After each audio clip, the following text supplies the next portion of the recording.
میں نے آج تک اتنی متنازع کنٹروورشل ٹاپک کی ویڈیو نہیں بنائی، لیکن بحالت مجبوری یہ بنانی پڑ رہی ہے، کیونکہ کوئی میری قسمت ایسی ہے کہ میں افغان اور جیوز دونوں کو بہت قریب سے دیکھ چکا ہوں اور دونوں کی سائیکی کو بہت اچھی طرح سمجھتا ہوں۔ یقین کریں کہ افغان میں اور زائونسٹ میں 6 باتیں مشترک ہیں جو کہ آج سے پہلے آپ کو کسی نے نہیں بتائی ہوں گی، کیونکہ آف کورس یہ بڑی خطرناک بات ہے۔ دونوں کا نمبر 1 دونوں کا یہ خیال ہے کہ جو بنیاد پرست ہوتے ہیں نا، صرف وہ سچے ادھر یہودی ہوتے ہیں اور ادھر مسلمان ہوتے ہیں، اور وہاں پہ زائونسٹ بنیاد پرست وہ سچے ہیں اور ادھر سے طالبان کا خیال ہے کہ وہ سچے ہیں۔ یہ ایک سملیرٹی ہے۔ دوسرا، حکومت کا حق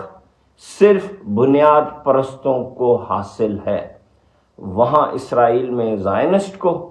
اور یہاں پہ افغانستان میں اور پھر پاکستان میں صرف بنیاد پرستوں کو حکومت کا حق حاصل ہے اور کسی کو نہیں۔ تیسری چیز، دونوں عورت کی آزادی اور اس کے کام کرنے اور اپنا حق لینے اور مضبوطی سے اعتماد کے ساتھ سوسائٹی کا حصہ بننے کے شدید مخالف ہے، زائونسٹ بھی اور افغان طالبان بھی۔ چوتھا، دونوں ہی اپنے ہی مذہب کے لوگوں میں جو ان کے بنیاد پرستی میں نہ ہو بہت برا سمجھتے ہیں، بلکہ کافر سمجھتے ہیں۔ جی ہاں، یہودی بھی اور افغان بھی۔ اور اب 5ویں سملیرٹی، دونوں اپنے اپنے مسیحا کا انتظار کر رہے ہیں۔ وہ بھی مسیحا کا انتظار کر رہے ہیں یہودی، اور ان افغان کا بھی یہ خیال ہے کہ کسی مسلمان مسیحا نے آنا ہے، اور وہ سمجھتے ہیں کہ وہ اپنے مسیحا کی فوج کا حصہ ہوں گے، اور یہ سمجھتے ہیں کہ یہ اپنے مسلمان مسیحا کی فوج کا حصہ ہوں گے۔ اور آخر میں سب سے اہم ان کی سملیرٹی، جس کی وجہ سے اتنے عرصے سے اسرائیل میں جنگ چل رہی ہے اور اب پاکستان اور افغان کی جنگ چل رہی ہے، دونوں کا یہ خیال ہے کہ مسیحا کے آنے سے پہلے ایک کو گریٹر اسرائیل بنانا ہے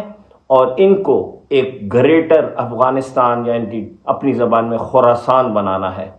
اور یہ ان کی ذمہ داری ہے کہ یہ لوگ پاکستان پہ قبضہ کر لیں، اور یہ شریعہ کے روح سے ان کو بالکل ٹھیک لگتا ہے، اور ان کو لگتا ہے کہ وہ ویسٹ بینک، غزہ اور پھر جارڈن اور پھر سینائی کے اوپر قبضہ کر لیں۔ یہ 6 چیزیں کامن ہیں آج کے زائونسٹ اور افغان طالبان میں۔ اچھا 7 چیزیں ہیں، 7ویں چیز تو میں آپ کو بتانا ہی بھول گیا۔ دونوں مصلحت کے تحت اپنے مقصد کو حاصل کرنے کے لیے